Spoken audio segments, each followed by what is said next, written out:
Good afternoon. I want to welcome everybody to this afternoon session on protests against the war. Historians commonly refer to, on the one hand, the war in Vietnam, and then also the war at home. The Vietnam War was the most divisive war in our history. It really tore the country apart. We're still dealing with a lot of that. Just by comparison, World War I was the other unpopular war, but for the United States, our involvement only lasted 19 months, from April 1917 to November 1918. With Vietnam, historians aren't even agreed on the dates. When did it begin? Some people say it began in the 50s under President Eisenhower, continued, to President Kennedy, President Johnson, and President Nixon. So it was a very long and very bitter experience. Now, I think it would be incorrect to talk about the anti-war movement, singular, because in fact there were many different perspectives, many different movements, many different events, and so there were a number of movements opposing the war, from the very, very moderate to the very, very radical. Today we have three perspectives. That's the best we can do for a 1-hour session. It would take a 500-page book to really cover the entire anti-war experience. We have Tom Hagel, brother of Senator Hagel. He served in Vietnam. They served together in the same unit.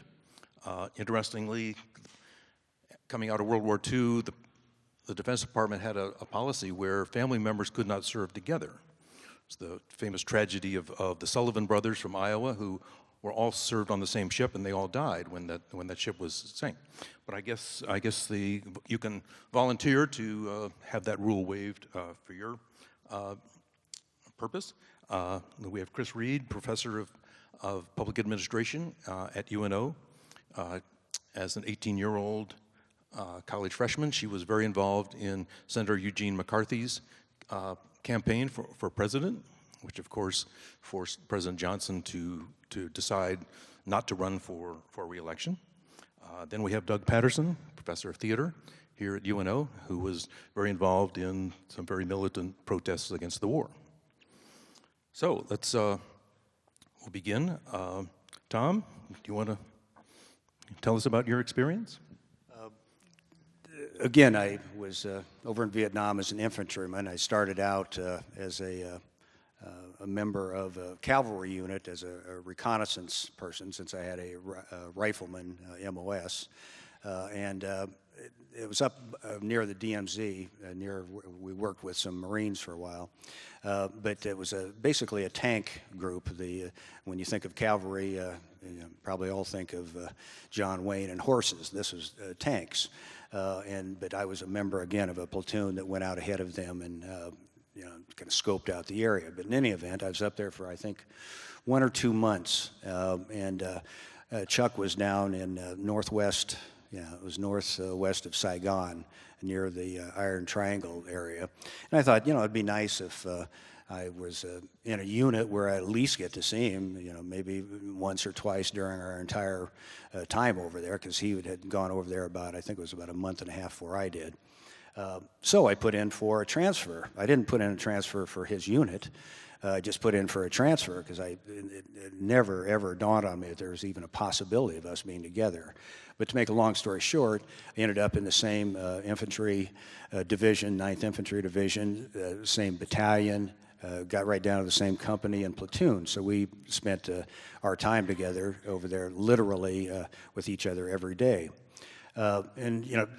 We've already heard a number of presentations about what it was like living that way, and I won't get into that. That's outside, I think, the scope of what we're talking about today. But when I got back, we both of us, and Chuck was asked a question, I think it was the last question in his presentation today about, what is it that this effect have on your life in terms of your career and whatever.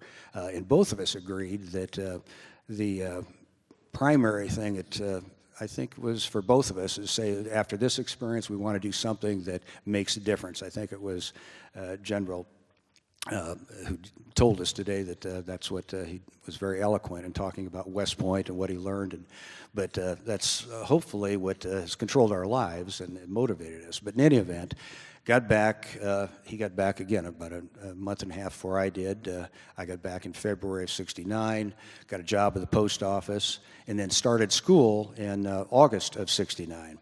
Now, you know, there was a lot going on in the world other than just Vietnam at that time. A lot of people forget about what was going on in this country at that time in terms of racial strife, riots, what have you. But my feeling about the war at that time was that I just wanted to walk away from it. I didn't want to talk about it, didn't want to have anything to do with it, because I was so incredibly angry about everything. I felt that we as individuals, participants in the war, had been lied to, which of course it turned out to be true later, and that we were used and put in a position where we did a lot of stuff that you know, you can't reconcile even now. But in any event, on the campus here, started school, took it seriously, and there was certain protests going on sometimes. Not, I didn't think that much, and I was a little bit. I certainly wasn't a leader in any Vietnam veterans protest group or anything like that. But I would show up at a couple of the protests and maybe do my little 2 cents worth. But it didn't have any major effect on me at that time. And since that time, I've been involved in a lot of different veterans groups. But at that time, it wasn't even on my radar screen.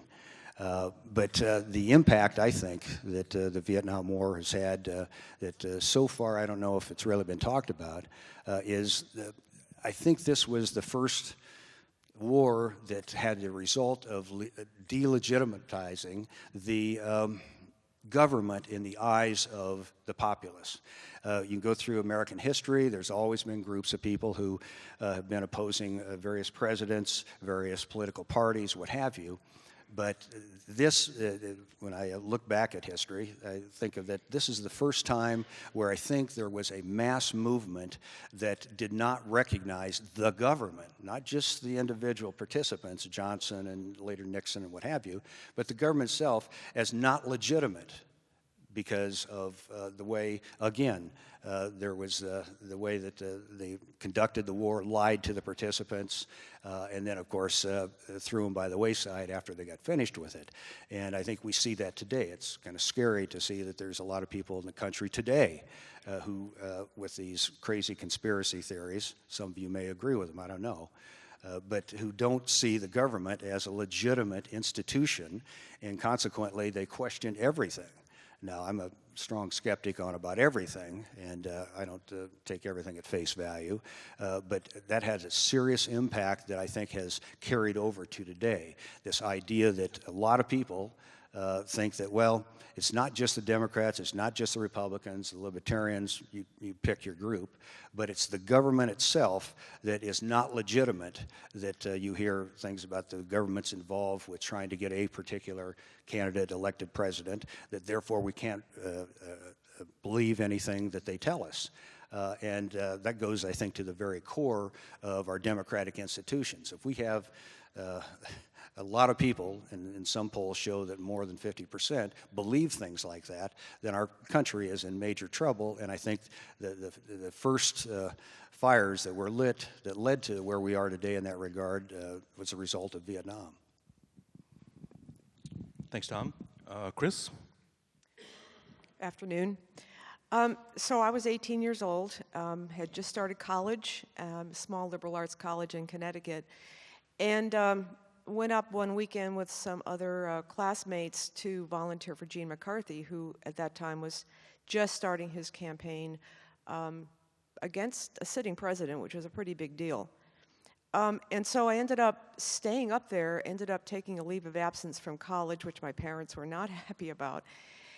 And so because I was one of the first volunteers up there, I ended up, you know, being able to get into a position pretty close to Senator McCarthy. Ended up traveling with him from New Hampshire to Wisconsin and Indiana, Nebraska. We came through Nebraska for a week, and then to Oregon and California. So for an 18-year-old, it was a pretty amazing experience.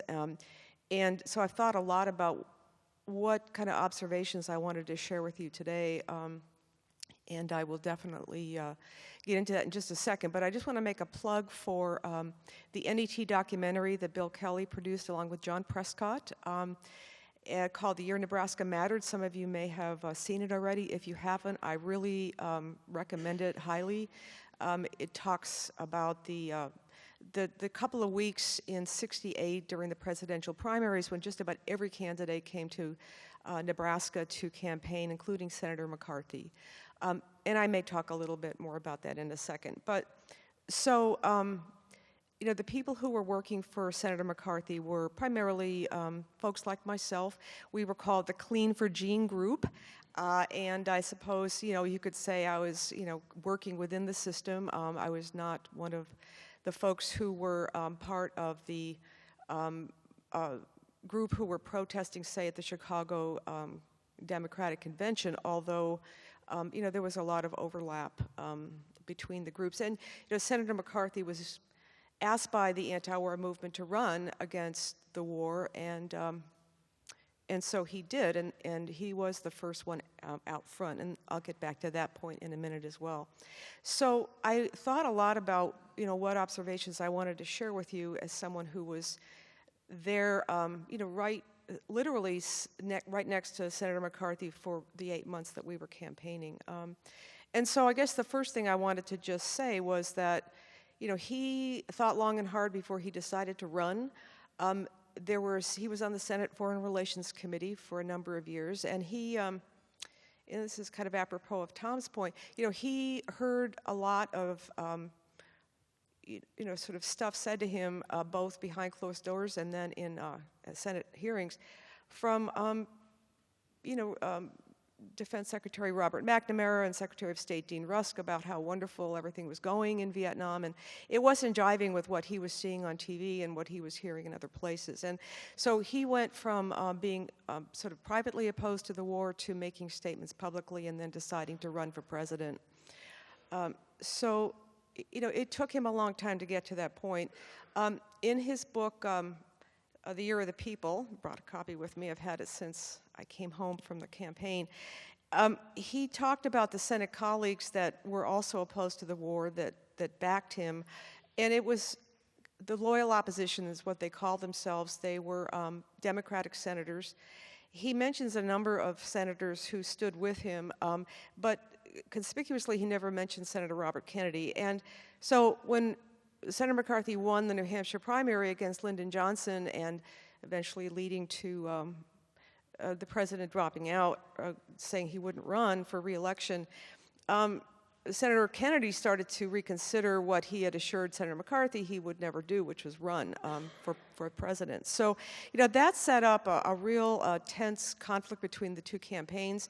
And so I guess one of my takeaway points is that the anti-war issue really became kind of hijacked, if you will, by the conflict between the two campaigns, and it got really personal and bitter. Robert Kennedy was considered by many in the McCarthy movement to have, you know, kind of been opportunistic about the whole thing and not stood up when it mattered.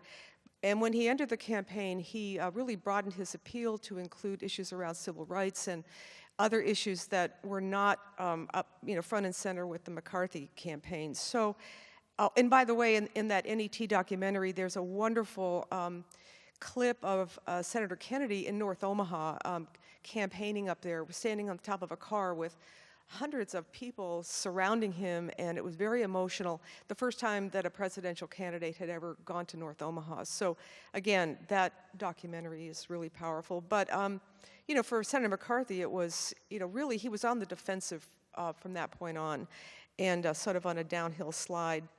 And the other point I wanted to make was, you know, Eugene McCarthy often said that the anti-war movement chose him and that he did not seek the presidency, nor did he want to be president. And so his kind of reserved intellectual style and his philosophy about presidential power just really didn't click, you know, in the way that Robert Kennedy did, who was much more charismatic. So when Robert Kennedy was assassinated, many of his delegates went over to Hubert Humphrey, and that, you know, to folks who had originally got into the the whole thing because of President Johnson's, I don't know, I don't know how to describe. Well, he was just, immensely distrusted, as Tom indicated, and so the campaign really became more one of sort of distrust of the presidency, distrust of institutions, and it was really the beginning of that sort of growing lack of trust in government institutions. So the anti-war movement really became a part of that broader anti-institutional movement, but it kind of got lost, and that was really unfortunate. Because '68 was really the year when, as we heard this morning, the war was really starting to escalate. So I guess the third point I'll just leave you with, as far as kind of a takeaway point. So of the college students and other people that I ran into in the McCarthy campaign, people volunteered for a variety of reasons. Some were, mainly the young men, were just, they were just plain they were just fearful of being drafted. They weren't draft dodgers, but they were just terrified that they would be called up, and they were working to sort of try to get the war ended before that might happen to them. There were students who were just horrified at the suffering they saw on TV.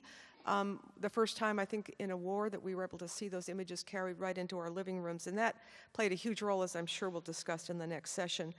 And then even young men who just wanted the president to kind of, develop a strategy and get the war over with, so that, again, they wouldn't have to serve. So, and then there was just the broad, the imperial presidency thing that we were beginning to get more and more concerned about, and that was one of Senator McCarthy's primary issues when he got into the war as well. So this broader cultural shift that Tom was alluding to, the civil rights movement, sort of opposition to large corporations, working for migrant workers, unionization and organization of migrant workers, environmental protection, racial social justice. I mean, that was all wrapped up in this campaign. And so it was an anti-war issue for us at the very beginning, but it over time just expanded to include a lot more. So I guess I'm supposed to, really talk about, what impact this all had on the broader political and social landscape. I will just say, well, first of all, if you had ever told me in '68 I would be living in Omaha, Nebraska, I would have been, what? I mean, I had never gone west of I-95, and so I moved out here in '82, and and I switched from being a chemistry major to a government major after I got back to try to make sense out of everything I had experienced. And so, yes, I have been here. So my main experience now is, how is it affecting Nebraska? So I would just, again, point you to that NET documentary, because one of their points was, as a result of that whole year, a whole new generation of political activists came of age and began to run for office in Nebraska, ran against the Democratic Party regulars who were Humphrey supporters in '68 and began to run. They were former, McCarthy and to some extent Kennedy delegates who decided they were going to run. And so you had a whole new generation of folks who became active. So yes, distrusting government on the one hand, that was a really sad kind of legacy. But on the other hand, I think a new generation who became active, came of age, became active, and stayed active. Many of us did. So I'll end with that. Thanks, Chris. Doug? Thank you. I'm glad to be here with my colleagues. It's good to be up here to talk about this important subject. During my talk, people ask me sometimes about, they say, like you were talking about, Tom, that, I really am against the government. My response is, which government are you talking about? Talking about the public one that we're supposed to elect, or the private corporate state that really runs everything? That's going to be a theme and part of what I say today. I'm old enough to use glasses now, oh my God. Anyway, my name is Doug Patterson. I am a theater teacher here at UNO. Been here for 35 years. I was born in Omaha and grew up right after the Second World War. And I grew up in Watertown, South Dakota, graduating in 1964. And what I want to do is pull the camera back a little bit. We need to get a wider perspective. And I'm surprised we haven't gotten to that at this point. But I don't want to present a radical perspective. The extreme criminal element in all this was and remains the Vietnam War policy. The word ethical was used this morning. There was nothing ethical about the policy. It was paved with lies from start to finish, and perhaps even till today. We war resistor patriots were not radical, but fairly reasonable. We rejected the U.S. culture's drift into dominance as the central value in life and championed dialogue and cooperation. We read voraciously and learned of the criminality behind the war policy very early on. And we fought against that war until it was over. I'm not going to tell my war stories, but I was a militant activist against the war as a graduate student at Cornell University. And I did many dangerous and illegal things. And I was sought out for those actions. I was never found. None of us were heroes. Note, we got no parades either. Not even an atta-girl or an atta-boy. What we got was public scorn, even now. We got no thank you for your service, or medals for bravery, or invitations to the White House. Only tear gas, beatings, and arrest, or exile to Canada, Europe, or jail. We who were our kind of patriots were veterans of civil wars, and we got no war benefits. No kumbaya events such as this. Last night at the dinner, populated by a lot of suits, I was having flashbacks, hearing much of the same hollow rhetoric that got us into and kept us in Vietnam. So here are two stories. Joe Gilchrist at Cornell, the very top student from out of Oklahoma in 1967, went to Cornell, joined the resistance, got caught destroying draft records in 1970, went to jail, and that pretty much destroyed his life for at least a decade. Tim Butts is a Vietnam vet here in Omaha and was very active in Vietnam Vets Against the War. For 40 years, he's been working nonstop for poor and disenfranchised people. I tried to get him to come to this event, but he said his PTSD has recently been raging again, and he just couldn't make it. But Joe Gilchrist wasn't a hero, an anti-war hero. Tim Butts wasn't an anti-war vet hero. They were citizens who resisted. Don't fall for the hero talk. It's a con. In Bertolt Brecht's play Galileo, the little monk says, "Unhappy the land that has no hero." Galileo responds, "Unhappy the land that needs a hero." With hero branding now a corporate pastime, a truly toxic branding, I suggested is this very empty and even sentimental crowning of various war veterans, Vietnam, Iraq, Afghanistan. That stops real recovery. We hear endlessly the need for healing, always uttered in a stained glass voice. But there's no healing because there's no honest truths, only nostalgia, war stories, and sentimentality, which can never, ever heal anything. Rather, we're in a more and more divided and conflicted and unhappy land. This symposium was advertised to educate students, so I want to repeat. The Vietnam War was a criminal enterprise. It started after World War II, with the French trying to reestablish their colonial rule in Vietnam, and the U.S. covering 80% of the French cost of the war. It continued with us canceling Vietnamese presidential elections in 1956, because Ho Chi Minh would have won 80% of the vote. So the U.S. and public and private government kept creeping and creeping until 1964.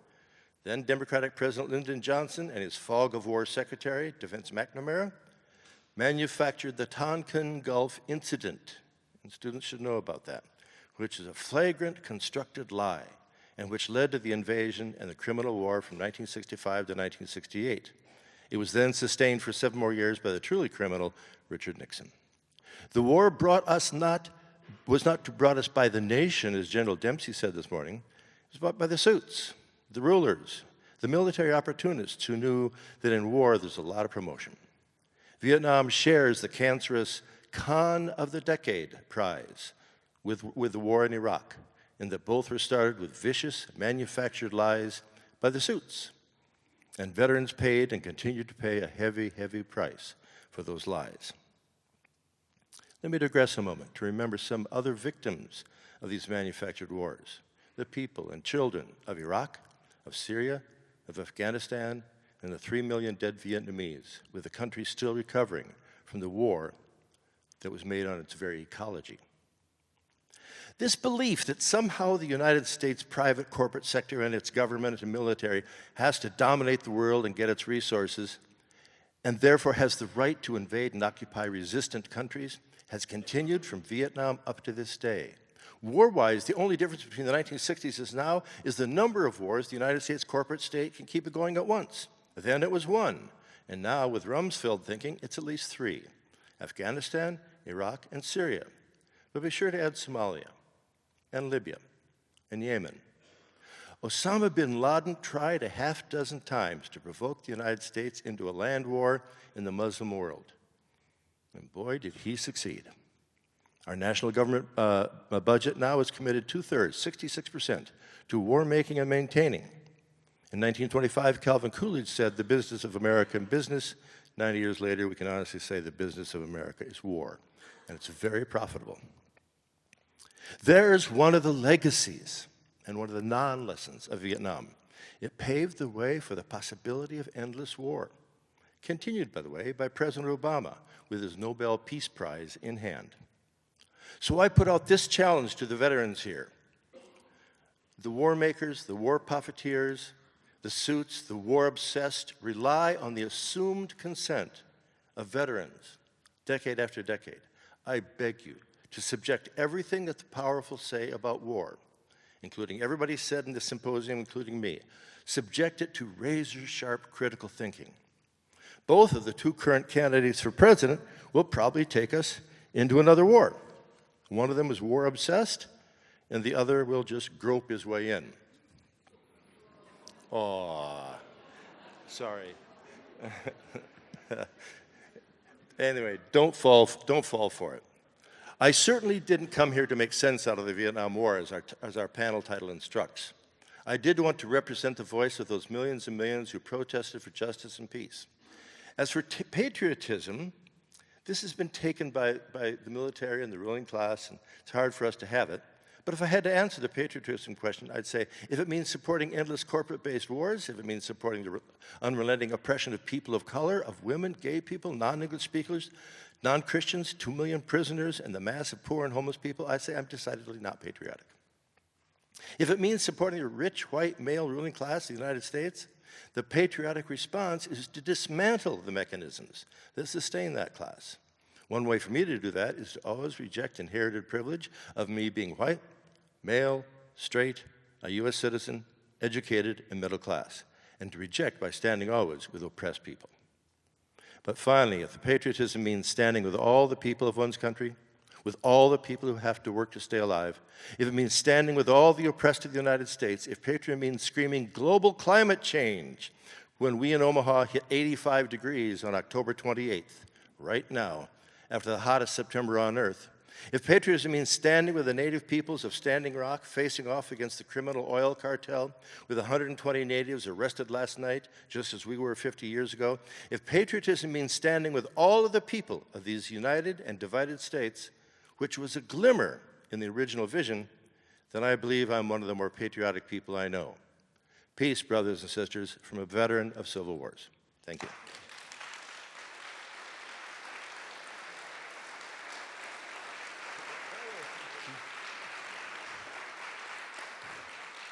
Thank you, Doug. Actually, at the beginning, I was introduced the panel. I realized I forgot to introduce myself. I am the moderator. I guess you figured that out. Sam Walker, retired professor of criminal justice at UNO. Chris brought some show and tell. I thought about it yesterday, and I dug around in the attic, but I couldn't locate my FBI file, which I have. Doug, do you have one? I do. Good. So I'm very proud of it. I earned it, and that's part of my life. I was very active in the anti-war movement. So we've got some questions. I think the first one properly goes to Chris. Students seemed more politically engaged in the late 1960s. Do you think that's an accurate portrait, or are students simply engaged today in a different way? Well, it's a good question because there was something happened in 1970, and all of a sudden the activism died. And I know this has been written about. I don't think anyone's ever come up with a satisfactory explanation. So it just dropped off, and then it was done after Kent State. And I don't think we know what happened. But is it the same today? I mean, there's an obvious connection with the Bernie Sanders movement. I think I thought about that, and the young idealistic, people who work for Bernie, but there was a big gap there, and I'm not sure why. But you do see a resurgence of it in this campaign. So I guess the answer to that second question is yeah. Here's a question for Tom. When did your feelings about the war, the opposition to the war and the anger begin? Was that when you were there, or was that develop really when you came home and were able to look back? I think it was, I can't put a precise date on it, but it was while I was there. But it was later on in my tour over there, because it became clear to me, even though I was a uneducated 18-year-old kid, that something was wrong here. For example, I don't know how many times we would be headed for an operation and we'd go by bridges or buildings and that, and South Vietnamese troops would be sitting around or laying around in hammocks, eating and smoking and whatever else. And it didn't seem that this isn't the way it's supposed to be. It's their country, not ours. Why are we the ones that are the spearhead here? But again, it grew like that, and it just seemed like what we were doing wasn't making any difference. We were obviously told that what we were there for was to save these people from communism, which I believe generally was true. But then as things went along, frankly, we just kept killing more and more people, and more people, more and more our people were dying, and it didn't seem like it was making any difference. And I've often thought about this, that history, one of the things that history's taught us, that no guerrilla movement is ever going to survive and certainly triumph unless a huge percentage of the population wants it. And we were victim of that. I don't know how many times we were set up in ambushes, whatever, because of the cooperation with the people that we were supposed to be there to save. And that has to tell you something, that if the people that you are fighting for, dying for, getting maimed for, are cooperating with the people who are doing it to you, questions need to be raised. And I didn't feel like it's certainly the position we were in. We were just lowly grunts. We weren't in any position of authority to raise these issues. These are deep policy issues. But that's when I think I first started feeling a sense of, frankly, betrayal and anger, and I just carried it out with me after I got out. Thank you. Doug, here's one for you. So why didn't you go to Canada? And underlined, stay there. Doug? Was that for me? That's for you, yes. Why didn't you go to Canada? And as you can see, stay there. Oh my God! Well, that sounds like an invitation to a debate. One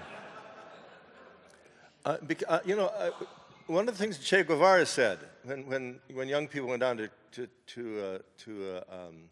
Cuba to help pick the sugar harvest and blah blah blah and be part of the revolution, he said, no. He said, look at you. You live in the heart of the beast. You live where it is. You live where the struggle is. I therefore, for the last 45 years, have been engaged in all kinds of struggles. It didn't stop. By the way, it didn't stop for us in 1970. And when I was at Cornell, the big explosions were in 71, 72. That's when the riots happened and the building occupations and just endless tear gas.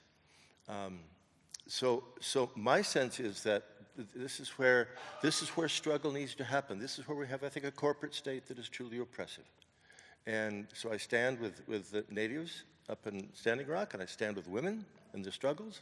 I stand with people of color. I'm working right now with a new radio station out of Malcolm X Center. We've been able to, in the last 6 years, we've got that up and on. And so we now have a low-power FM station out of the Malcolm X Center. So in a sense, my sister lives in Canada. So I had a place to go. I had a bed and 3 hots and a cot. But this is really where I want to be. Living a life of what I consider to be struggles for justice is such an honor. It is such a wonderful way to live. I wouldn't live anyplace else. Thank you. My thoughts exactly. Chris, if there was a draft today, would there be protests in the streets?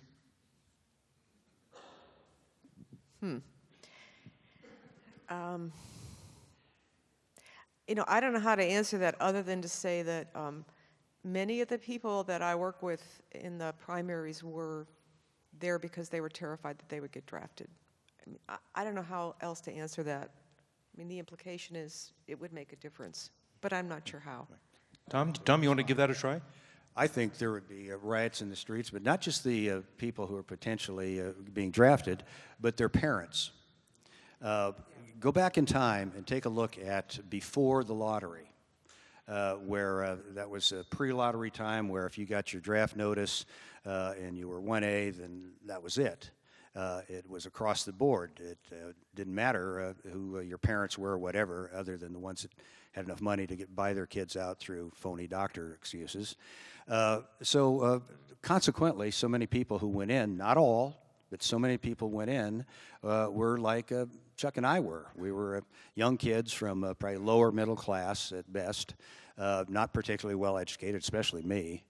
As long as those people, and this may sound harsh, but I truly believe it, as long as those people were the ones that were going over and getting killed and maimed, we felt as a society bad about it, kind of bad about it. It's sad. It's a sad thing.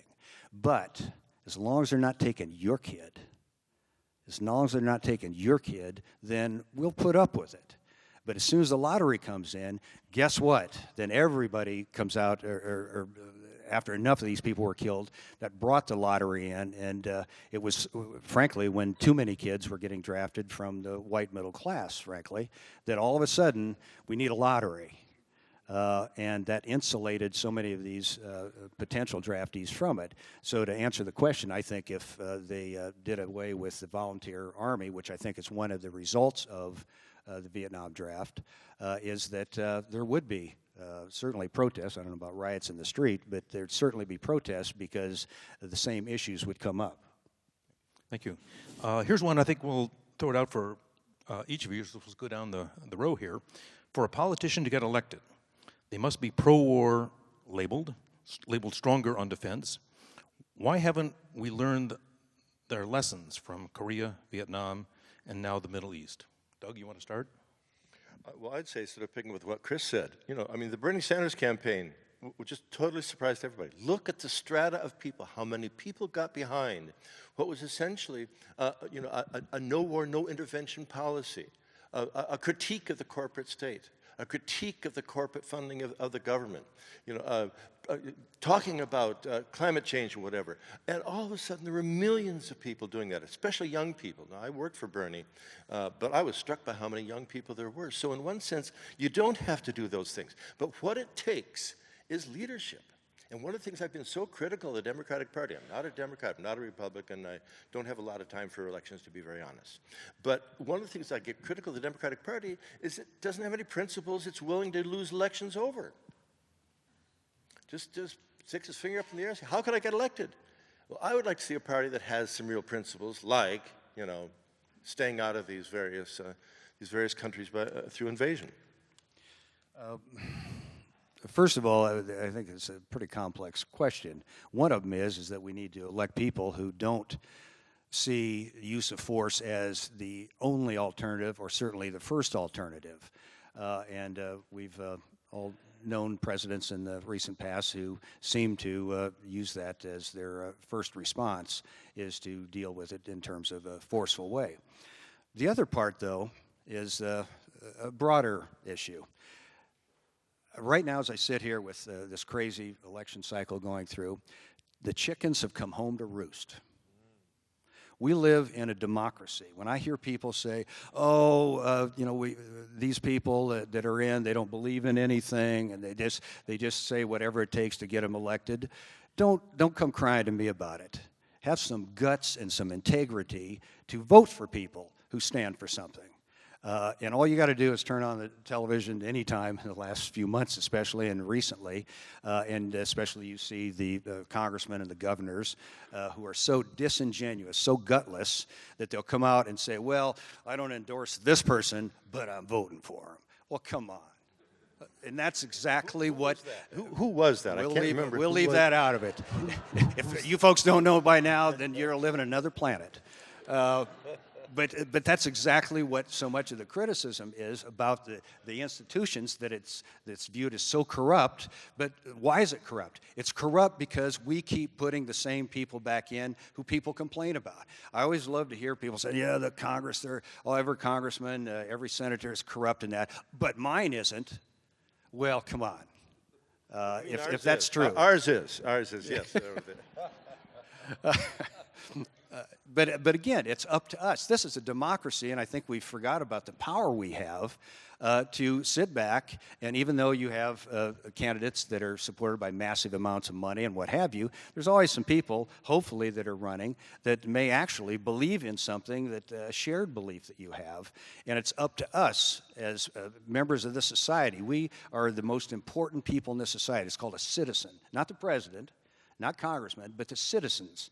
And it's up to us to do it, and we have a duty to do it instead of just being sheep and going along with the process, to think about these candidates, to search out candidates who believe in something that will stand for something, and support them instead of just going along with what, quite frankly, the two major parties give us. So again, if we really are concerned about this, we as citizens have a duty to do something. Thank you. Chris? Yeah, I'm going to come at this from just a slightly different angle. The big difference I see between what happened in '68 and what's happening now, and I don't disagree with anything that Doug and Tom have said, but when we were first campaigning and we were running against Lyndon Johnson, I mean, we were told that we were traitors.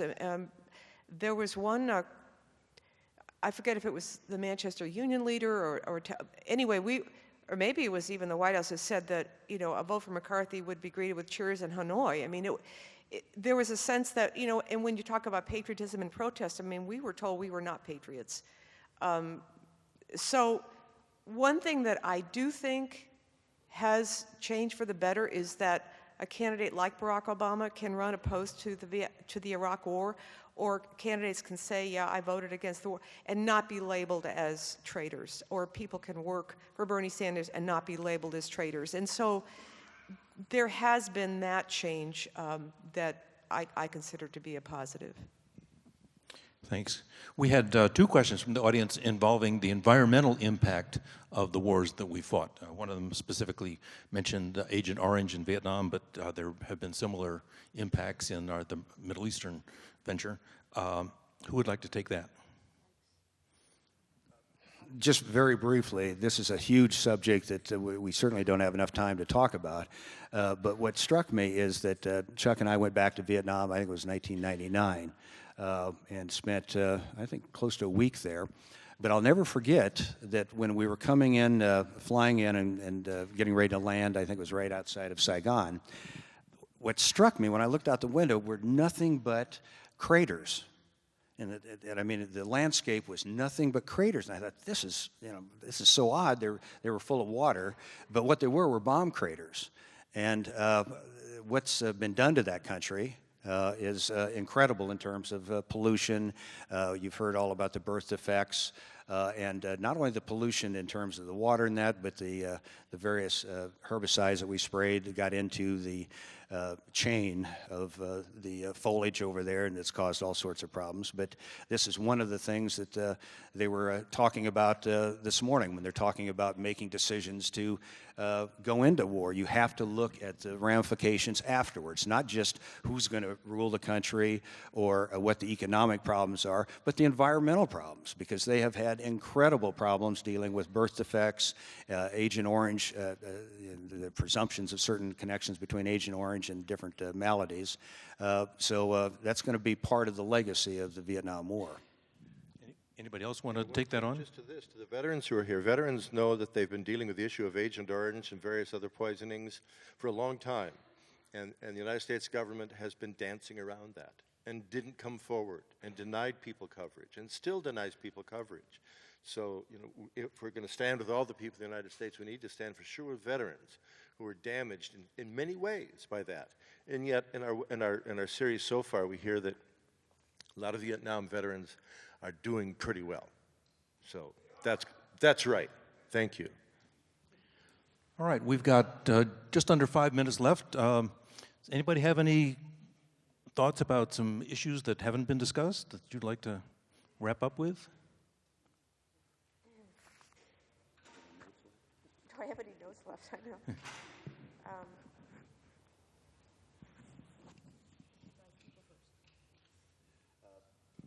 The problem with something like this is it's such a huge topic that it's hard to really fully address any of these topics. But one thing I'm hoping, and it's kind of encouraged me, is when I look out at the audience, there's a lot of what I consider younger people. Of course, anybody nowadays is younger than I am. So, but I hope that they walk away from this symposium with some insights into the future, what they can take away from this to apply to their future. And I'm sure that there's going to be some of these people that are in the audience right now, young folks, that are going to be leaders in one way or another in their community to learn what they can from this symposium and apply those lessons to whatever they do with their lives to make a difference. Doug, you have a wrap-up question? No, I just wanted to sort of follow up with that in terms of young people, that leading a life that is in alliance with others is terrific. We have a CEC here where I think the slogan is, you can find your life by losing it serving others. And I think it's a real true thing. It's part of a lot of religious principles. So I would encourage young people to think about the issues of justice and peace and the complexities of economic disparities and the current oligarchy we're developing here. Think about those issues and find out where you stand. And then I'd say take action. Join people. You can't do it by yourself. Join people. Work together. Chris? I guess I've just been struck over the last, yesterday afternoon and then today by the fact that many of the speakers were very young at the time that they got involved. And so I would just echo what others have said, that, you're never too young to get involved. And, Senator McCarthy used to say that, he had the most, educated political force that anyone had ever seen, so I think that, I would just say, as we might not have been the most self-aware as maybe we are now, but we felt very strongly about what we were doing in our various capacities. And so, yeah, I just echo what Doug said, get involved. All right. I think that wraps it up. We've done, had some very personal points of view on the whole Vietnam experience. I want to. Who asked me about why I didn't go to Canada? You want to talk? Sure. All right. I want to thank all of our panelists and thank everybody for coming here.